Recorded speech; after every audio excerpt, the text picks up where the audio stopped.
Welcome to Live Daf, your online Daf Yomi Shir.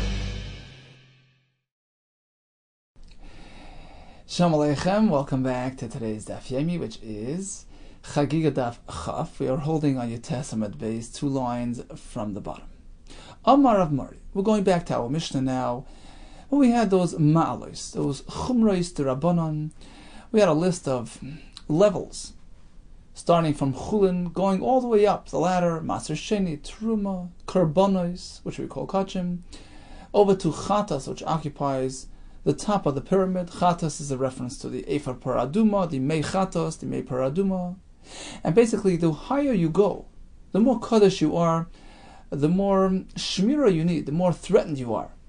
It's like Zelum Azeh Asalekim. The more Kaddish, the more under threat, under attack he is by the Keiches of Tumah, and you need more Shmira to keep it safe.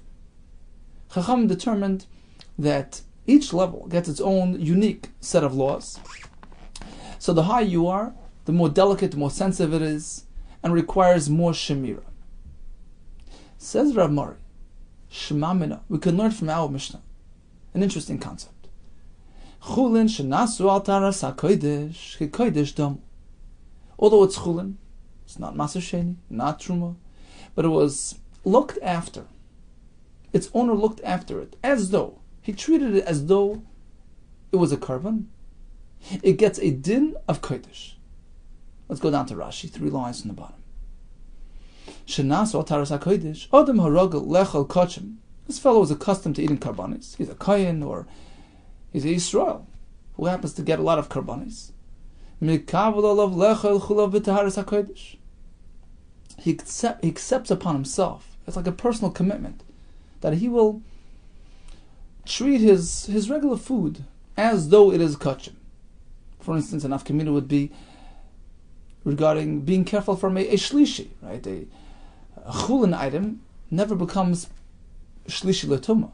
So you have an avela, which is an avatuma, touches something, becomes a rishon. That touches something else, becomes a sheni. So if it's chulin, it stops right there. It's the end of the game. If it's truma, it can go all the way to shlishi letuma, and if it's a korban, it goes all the way to revi. This fellow practices, applies the halachas of korbanis to all his items. He treats it as though it's kachim. He keeps it away even from a shlishi letuma. Why? Says Rashi, kadesh yu bnei beisai zehirin ubekiyin b'daras hakodesh. So that his family is accustomed, is in habit to live up to the karbanos standard. So when they get to karbanos, they're not going to run into trouble. And some Rishonim actually learned that he was speaking that he's actually preparing for karbanos. He has wine, oil, which he will bring to the Beis HaMikdash. So he's looking after it as though it's already a korban. In any case, this is what's called chulin shenasu al taras hakodesh. We treat it like kachim. Of course, this is midrabanan. We give it the halacha of karbanos, and all the halachas, all the stringencies, all the malas that apply to karbanos apply to this item as well. Mimai, how do you know this is true? Says the Gemara, right from the Mishnah. We don't find that this item, this chulin shenas or ataras hakodesh, occupies its own level. What does this mean? Let's go to Rashi on top. Big day prushin ha'ichlin tchulim b'taharas chulin midras la'ichle chulim b'taharas hakodesh. The Mishnah tells us that the begadim worn by a fellow who's involved in a lower level kedusha. For instance, the fellow who's keeping his chulin b'tahara, keeps away from tumah, although he's very careful. But the fellow who's engaged in a higher level kedusha will treat the begadim of the lower level fellow as though it's tamei. We learned the other day. Rashi says because your shmira is not effective relative to me. It's as though it's unwashed, as far as I'm concerned. Because each level requires its own set of laws, its own standards. So your standards don't work for me. So how many levels does the Mishnah give us? Chulin b'tahara. Then we jump up to truma, over to kachim, to chatas. Why doesn't the Mishnah say that the begadim of prushin, which means you're a typical fellow who's careful from tumah, will be considered tamei for the fellow who's so careful to look after his chulin as though it's karbanos? Why doesn't the Mishnah say that? Apparently, There's no such level. Shemamino, says Rashi. B'chlal kodesh shein. Apparently, a fellow who's looking after his chulin as though it's karbanos is occupying the standard, is following the guideline of karbanos. Mishnah already speaks about kodesh. So there isn't another level occupied by this fellow chulin shenas ataras hakodesh fellow. No, he's treated like kodesh. And Mishnah already speaks about kodesh. Says the Gemara, 1 second. Vaduma, maybe not. You know why the Mishnah did not list it at its own level? Because it's already included in the other levels. You know, there's a machlekes coming up soon. According to some, this item, this chulin that was treated like carbon is considered like ordinary chulin. So we already have chulin in the Mishnah. Or perhaps it's considered like truma. We already have truma in the Mishnah. So maybe that's why the Mishnah doesn't single it out. Not because it's like kachim. Maybe it's like chulin. Maybe it's like truma. The reason why the Mishnah did not give it its own standard, because it's included in the other ones. Truma, because if it's comparable to truma, hatani truma. We already have truma in the Mishnah. If it's comparable to chulin, hatani chulin. We already have chulin as well. The sanya. Where do we find these two shitas in a brayso? Chulin shenasu ataras hakodesh. Right, this chulin which was guarded as though it was kachim. What din does it have? How do you treat it? How sensitive, how delicate is it really? We treat it like chulin. There's no such a thing. To take chulin and turn it into kachim.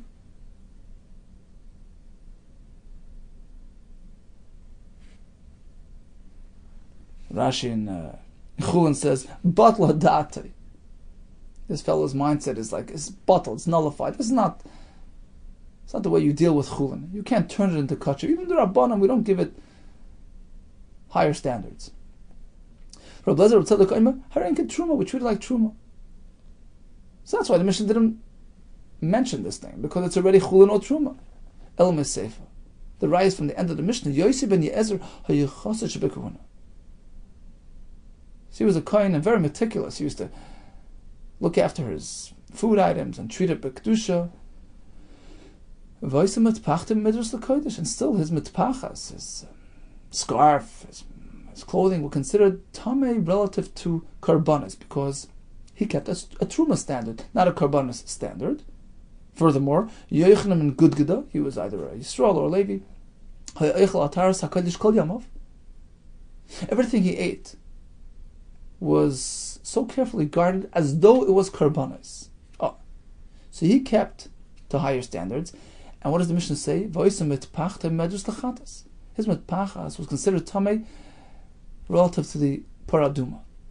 Oh, lechatas in only to the paraduma, the kodesh loy. But relative to karbanis, it was not considered tamei. He was considered tar for karbanis. Alma kosavar. It's clear that the Mishnah holds. Chulin shenasu ataras hakodesh kikodesh damu. Chulin, which was looked after as though it's karbanis, is treated like karbanis, and therefore when he looked after his food items as though it was karbanis, his clothing were not tamei relative to karbanis, because he kept the carbon standard with his chulin, and it's treated like karbanis. It was problematic to the chatas because that's higher standard, but relative to carbon he was fine. We have a right from the Mishnah. Chulin shenasu ataras hakodesh, indeed kikodesh damu. Continues the Gemara.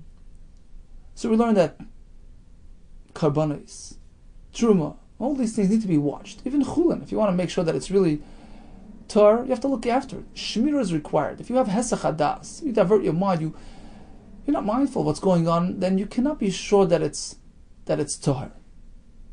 Amar Rabbi Yehuda ben Elazar. We're going to learn some interesting examples. We're going to see to what extent will hesach hadas create a question mark. Nafla ma'afarta imenu. His scarf, or some say his cap, falls off. Amla Chaver turns to his friend. Could he pass it to me? Tnoli. V'nosla, he passed it to me. We consider it to be tummy. You cannot look after your item while it's sitting in somebody else's hand. You don't know what's going on there. Maybe he has some sheretz in his hand. So it's not considered a watched item. You can't guarantee that it's tar. That's one halach. Number 2, Omar Rabbi Yehuda ben Amram. Here's a chiddush. This chafalei kelim shel Shabbos, bekelim shel chayil. Kelim here are clothing. He reached in for his weekday jacket. He mistakenly pulls out his Shabbos jacket. He puts it on. He notices, oh, this is the Shabbos jacket. V'lavsha. Nitmu. He has to treat it like it's tummy. At this point, the Gemara will figure the reason is because he misidentified it. Shmir only works if you know what you're watching. If you're fully cognizant of the identity of the item that you're watching. It's not enough to say, I'm watching this jacket. You have to know exactly what it is. He thought it was a weekday jacket. It turned out to be the Shabbos jacket. It's tummy. It's a big chiddush, which the Gemara actually will seek to explain, and we're going to get to it later. Amr Blazer Tzaddik, here comes halacha number 3, very similar. Even if they flip begadim, they swapped owners. Masa b'shtei nashim chaveros. There were 2 women, chaveros, perhaps it means friends, perhaps it means they were like a chaver, like a person who was accepted upon himself, shmira from tumah, that's probably what it means. So these 2 women were very careful to look after the begadim, make sure it's tar. They swapped their begadim in the bathhouse. So Rachel walked out wearing Leah's shirt, and Leah Rachel's shirt. They discovered a couple minutes later. What happens with the tumah? What happens with the shmira?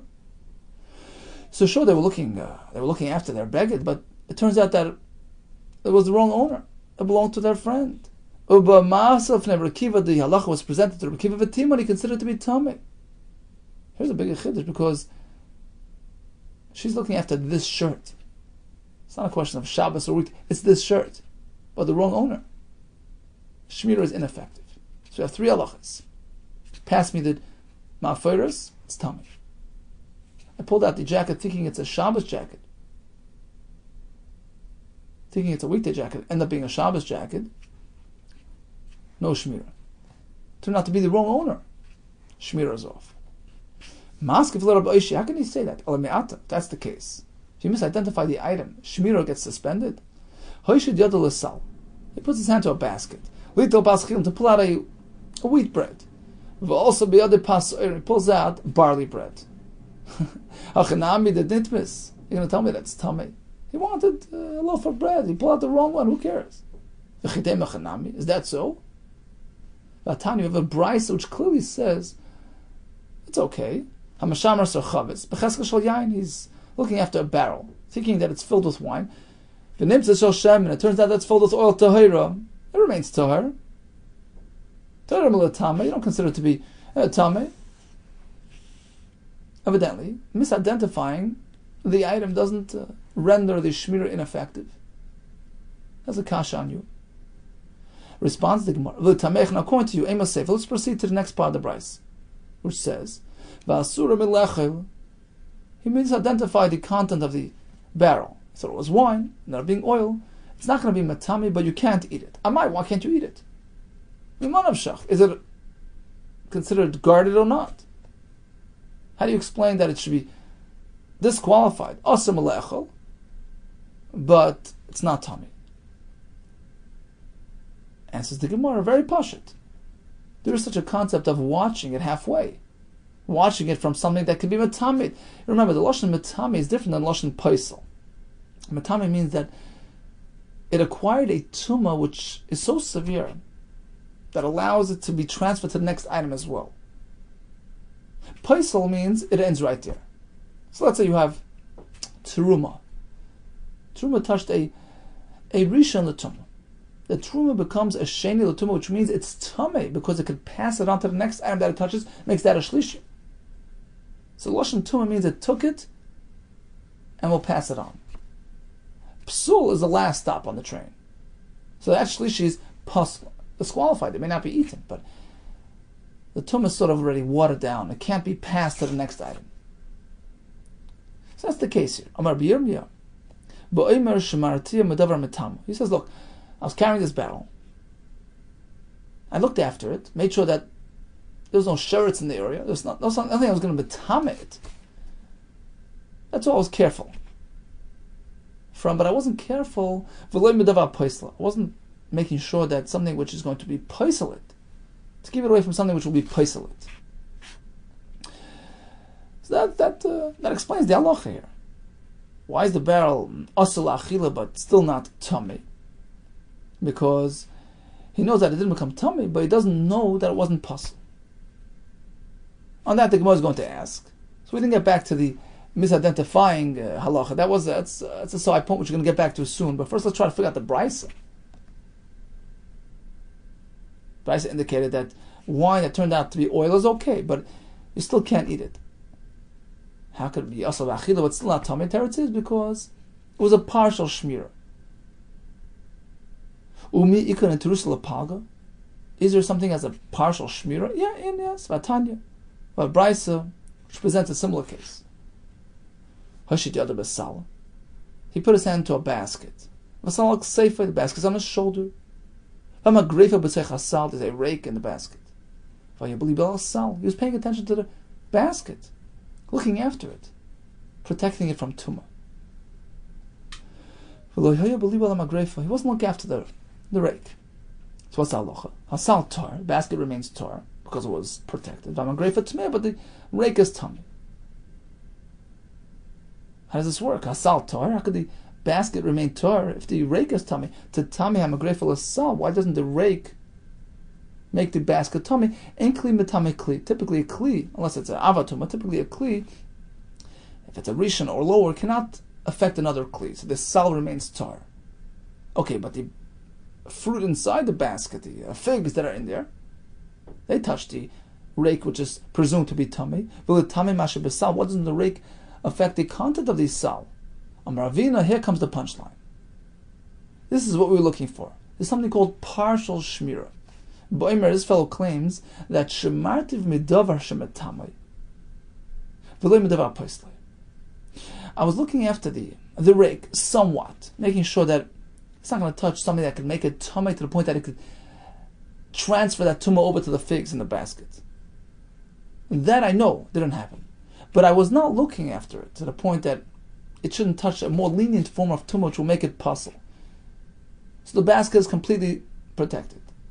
The magrefa is partially protected. And therefore the magrefa, which is presumed to be maybe pasul, will not affect the figs, because something which is pasul, merely pasul, cannot transfer that to the next item.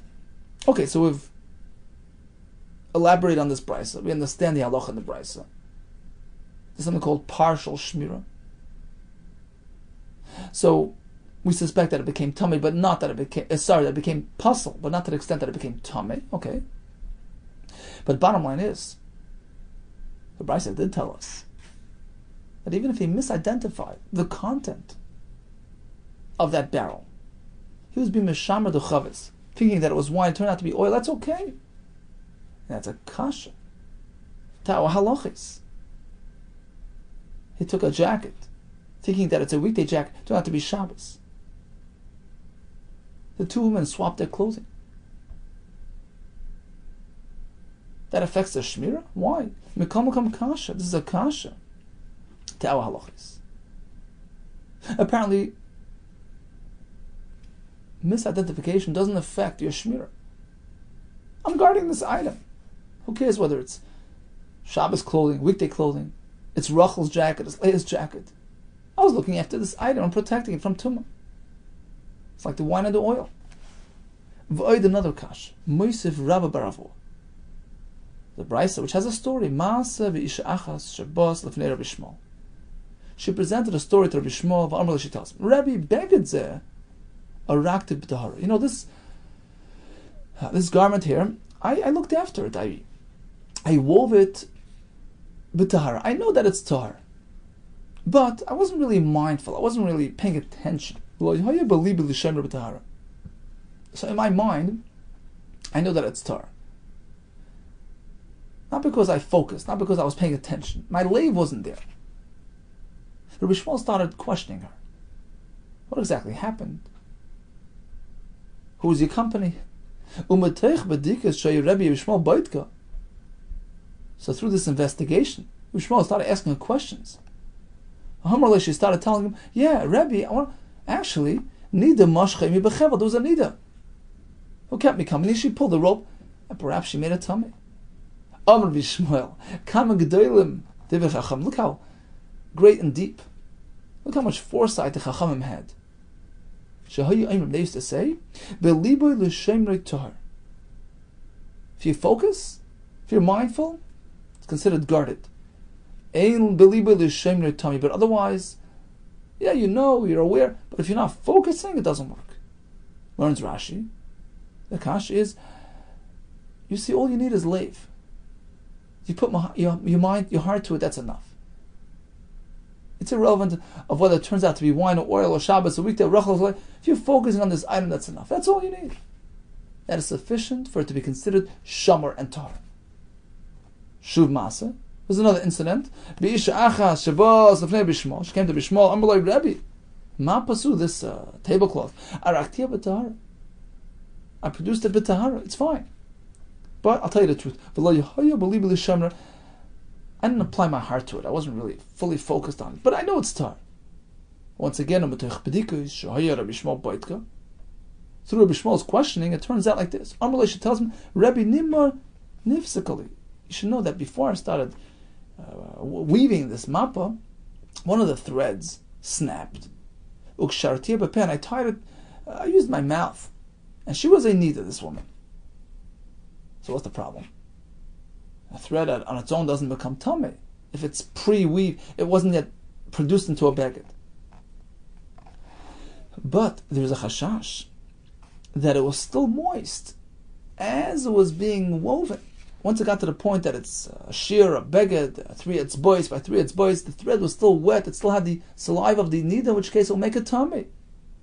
Amar Rabbi Shmuel, once again, Kama Gedolim Divrei Chacham. Look how great the words of Chacham are. She'u Imrim Belibo L'Shemrei Tar, Ein Belibo L'Shemrei Tamei. The only way it's considered protected and Shamar is if the fellow is focusing and paying attention. Bottom line is, you see that paying attention is a criterion. That's all. That's a sole criterion.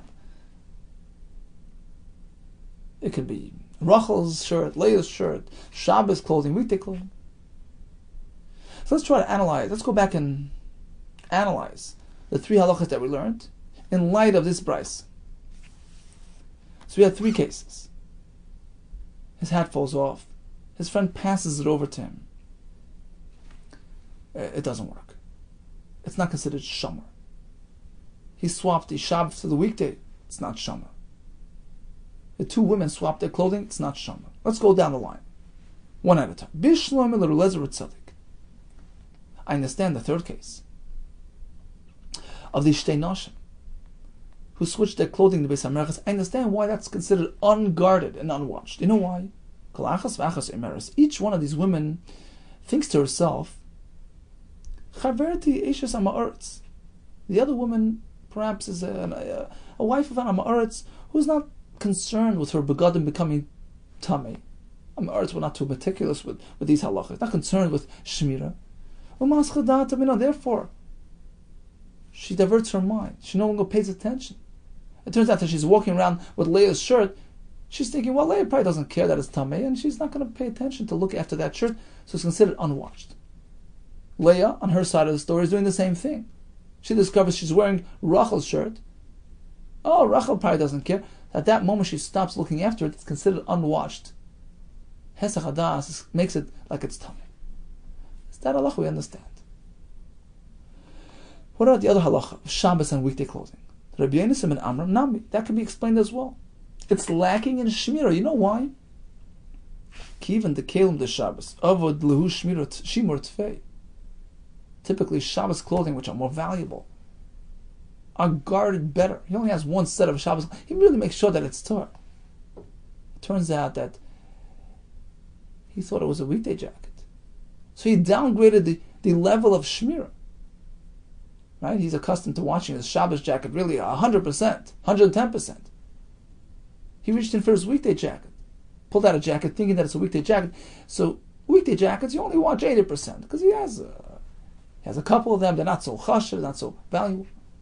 Or maybe the point is, some Farshim say there's Shabbos clothing, I'm more covered, he has more covered for, he's more careful with them. So he downgraded from 110% to 80%. That downgrade is considered like an unwatched beged relative to the Shabbos beged, which has higher standards of watching. It turns out this was a Shabbos beged, and he was only looking after it 80%. Relative to the amount of shmira, which is generally applied to a Shabbos beged, this 80% watch is considered like it's unwatched. It's considered like Hesach Hadas. Let's see the words in Rashi. Beautiful Rashi.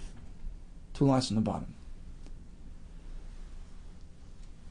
Even the Kelim Shel Shabbos, Avadu Shimur Tvei. Typically, Shabbos clothing are watched better. V'zeh Sover, this fellow who reached them for the weekday jacket, thought this was a weekday beged. V'zeh Sover She'elu Shel Chol. Ascha Da'ate Mishmira Mal Yasa. He's no longer applying that high level shmira, which he's accustomed to applying to the Shabbos begadim. Shei Ragul Hashemen, and therefore the Chacham considered it as though it's unwatched. You hear the word? Because typically it's watched this much, and now he went down to this much. It appears like he didn't really watch it properly. And in his mind, he's going to think, okay, you see, unwatched is also fine. Okay, Ein Belibu Lishamar and Dummy, we treat it as though it wasn't watched at all. Unless they think that next time you don't have to really watch it. Right? That's what's going through his mind.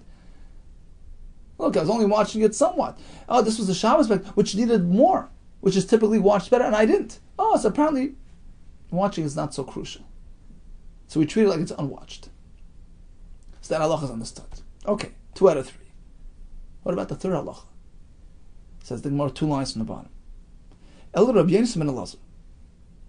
So his beged fell off, and he had his friend pass it to him. What's wrong with that? Why can't he look after it while his friend is holding it? Rabbi Yechanan, you can't do that. How do you know what's going on in your friend's hands? You can't look after something that your friend is holding. So this explains all 3 halachas. Really? You can't watch what somebody else is holding. This fellow had his donkey drivers, his workers, who Rashi says are amei haaretz. Tu'unin taharis, they were loaded up with barrels, with wine that are tar. Even though the owner, he disappeared, he's more than a mil away from them. He's far away. Tarois of tahirois, his items remain tar. They're considered to be watched. But if he told them, you go, I'll follow you. Oh, that changes it. Once he doesn't see them any longer, tarois of tmeis are considered to be tummy. So from the Reisha we see that even though he's not holding it, they are. It's considered tar. You can be mishamer, mashi biat chaver. Okay, let's try to figure out the apparent steer in the brisa. Maishna Reisha, Maishna Seifa. Why the Reisha is a tar and the Seifa it's tummy? Or Rabbi Nafcha, Reisha, b'mitar chamorov of pa'al of lekach. And the Reisha was speaking that he prepared them. He was mitar them. He sent them to the mikveh in preparation for this job. So now it's presumed to be tar.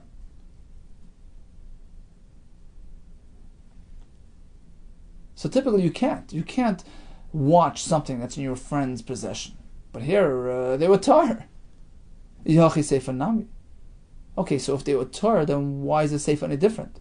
He tells them, look, you go and I'm following you. Why would it make a difference? They're tar. The answer is, sure, they're tar, but their friend that they meet along the road is not tar. Eina ma'aretz makbid amag chavera. And a ma'aretz is not too particular, not too concerned if his friend Amoritz touches something that he's holding. He considers the Amoritz to be fine and perfect. So, true, the worker himself is tar, but a friend that he meets on the road perhaps will touch the content and make him tummy. Well, if that's a concern, Yachi Reisha Nami in the first case as well. Why don't we have this concern that he met up with somebody who touched his chavis, touched his wine? The answer is B'bolahem derech hakalasin. And the Reisha was speaking that he could just show up through some roundabout route, some shortcut. And that generates fear in their hearts. This is the general halacha called nichnas v'yotzi, mashgiach of the restaurant walks in and out. That's called mirsas. He creates that fear. He can just come in at any moment. So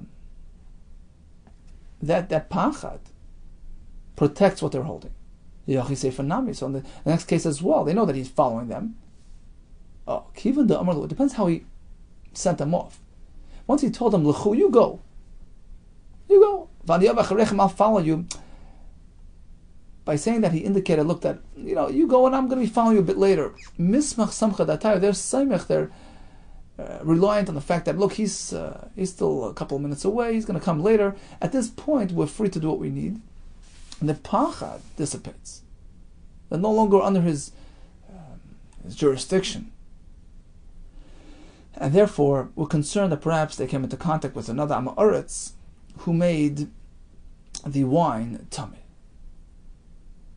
Okay, so bottom line, we learned about Chulin Shenasu Ataras HaKodesh, which is considered to be Kodesh. We learned that typically things have to be really washed, as opposed to things which were somewhat washed. As a Chadas, we can no longer consider them to be Shomer and Tohar. We have 3 halachis. His friend passes the shirt or whatever, it's not considered Shomer. He switched to Shabbos for the weekday, it's not Shomer. The 2 Nashim switched their clothing, it's not Shomer. Why? So first the Gemara tells us we have this concept of partial Shmira. Shmira from Tumma, not from Psul. That's an established fact. But then we learned that Leiv is the only ingredient. But Libi L'Shemer is what determines. So what's wrong with having your friend pass it to you? What's wrong with a weekday jacket, which turned out to be a Shabbos jacket? What's wrong with Rachel's shirt, which turned out to be Leah's? Says the Gemara by the Noshim, there's a side point, there's a concern that she's thinking that this beged belongs to Eshes HaMa'aretz, is not careful, and therefore she stops looking after it. That explains that. Shabbos beged requires a higher level of Shmira. He's thinking that it's a weekday beged. He lowers his standards. It's considered unwashed relative to the Shabbos standard. Typically, one cannot do Shmira on something that's sitting in somebody else's possession unless there's a pachad element, there's a fear element. In that case, it's under his auspices and he's doing the Shmira. But in the case where he sends them off, I'm coming, I'm following you soon, they lose that fear element and it's no longer considered to be a watched item. Hadran Allah in Darshan. Says the Mishnah, in this Mishnah we're going to have 10 or 11 distinctions between Truma and Kachim, which refers to Karbonis. These are more or less Chumres de Rabbanan, applied to Kachim, to highlight their higher standard, to highlight the fact that they're more sensitive. So here we go. In what way is Kachim considered to be more Chomer than Truma? Shmat Bilan Kalim B'Tech Kalim Truma. You can stack Kalim one on top of each other. So you can put one cup inside the other and then do Tvila when it's in preparation for Truma use. But not in preparation for Kachim. Number 2, Acharayim v'toich ubeis hatzvita v'truma aval b'kodesh. You have a kli which has an inside, a toich. It also has a charayim. Sometimes the bechers, right, have the bottom has a vacuum there which can be used. That's the acharayim. Beis hatzvita is the indent. It has an inverted, like a handle where you stick your fingers in. That also has some sort of mokum that you can put something in. So when it comes to Truma, let's say the Kli became Tummy. Rashi says, a Tumah de Rabbanan, a Mashkin made a Tummy, Tumah de Rabbanan. It touched the back of the Kli. It touched the inverted handle there. Only that portion becomes Tummy. We split the usages of the Kli. This use becomes Tummy, that use remains Tar. This is strictly by Truma. It's a Kula by Truma, but not when it comes to a Kli which is going to be used for Kachim. Over there, if one aspect of the Kli is tummy, the entire Kli is tummy. Ha-noises a medris, noises a kruma. If one is holding a Kli that a Zav sat on, avatuma, he can hold Truma at the same time. Let's say the Truma is sitting inside a clay barrel, which is not going to be Makabal Tuma from the outside. So he's holding a medris on one hand, Truma on the other hand, that's okay. Avalois HaKodesh, but this doesn't apply to Kachim. We're concerned that the carbon would touch the Tumah. Big day eichlei truma and midras l'kodesh. The begotten that the people who eat truma will wear. So although it's watched and guarded and tar, but relative to kachim, we consider it to be medras, like an avatum. Like midas hakodesh, midas hatruma, we have many distinctions between truma and kachim. Many chumras that apply to kachim, not by truma. Shabbikodesh, when it comes to kachim, matir, uman nagev matbil, v'achar kosher. You have a beggar which has a knot. You have to untie the knot, to allow the water to get through. Uman nagev, if it's wet, you have to dry it. Umatbil, and then do the tefillah. We're concerned about chatzitza. V'achar kosher, and then you can retie it. But truma, when it comes to truma, kosher. V'achar matbil, you can even tie it and then retie it. Rest assured, the water will get into the knot. Kelim and agmar b'tahara, a kli which was not produced. B'tahara, you knew that it was produced in a tahara state. You looked after it while it was being completed. Tzrichan tefillah l'kodesh. If you want to use karbanis, you have to be tayvlet as a precautionary measure. Avalei the truma, when it comes to truma, you could assume that it's tar. Hakli b'tzaref masha b'seicha l'kodesh. Avalei the truma. You have a kli which has many items. When it comes to kachim, the kli joins them all together, combines them. So let's say one becomes tummy, they all become tummy. It's all considered like one unit. But by truma, we don't say that. Haravi b'kodesh pasel, b'shlishi b'truma. By kachim, it goes all the way to ravi b'truma. By shlishi, it stops. By truma, it stops by shlishi. So we mentioned this earlier. If you have a avatuma, an avela, which is an avatuma, the source of tuma, it touches something, becomes a rishon. That comes into contact with the next item, becomes a sheni. Furthermore, a shlishi, if it's truma, it stops there. But by kachim, it goes a step further. Kachim is more delicate, more sensitive. Even a shlishi will make the kachim puzzle. Uba truma, im nitmes achas miyadav, chaver tetayr. When it comes to truma related activities, just because one hand is tummy, by tum with a tumah derabbanan, of course, the other hand is considered to be tar. Uba kodesh, when it comes to karbanis, we don't differentiate. Matbil shtein, you have to be table both hands. Why shayad metames chaverta b'kodesh? Although truma, by kachim we treat it as though one hand was metama the other. By truma we don't apply that. Oichlin neguvin b'yadayim mesu'avis. But truma, when it comes to truma, you can have dry food with tummy hands. So your hands are unwashed, they're considered sheni l'tuma. As long as the food is dry, was not huchshar l'kam b'tuma, is not susceptible to tuma, you can eat it if it's truma. V'lo l'kodesh. B'kodesh, we don't allow this. You can't eat karbonos with hands that are tummy. And finally, ha'inin, a fellow whose family member passes away. Or a fellow who need to bring a korban to complete his tahara procedure, let's say mitzayra or zav. So while they're in a state of aninus, or while he was still before his korban, he could not eat karbonos, couldn't eat truma, but he's done. The day of aninus is over. He brought his korban. Tzrichan tefillah l'kodesh. If they want to sit down and partake in a korban, they have to do tefillah. Why? Because since they were not in the program for a while, they were not eating karbanis, were concerned that they had hesach hadas, they weren't paying attention, and perhaps they become tummy, so they need a new tefillah. But the truma, when it comes to eating truma, we don't apply this concern. They can proceed and have the truma right away. Okay, so let's just review today's daf. We learned about truma, we learned about kachim. Each one has its own standard. What about chulin, which was treated like kachim? It's sort of a personal obligation, a personal kabbalah to treat as chulin like kachim. We concluded that it has a din of kachim, and it is susceptible to the same tumais, and he must comply with the same standards that the chacham applied to karbanis. We learned that things need to have proper shmirah to be considered washed and shamor and free of tumah. Typically, one cannot accomplish shmirah if it's out of his hands, and we learned about the 10 or 11 malis applicable to kachim and not by truma. All the best to you and much hatzlacha.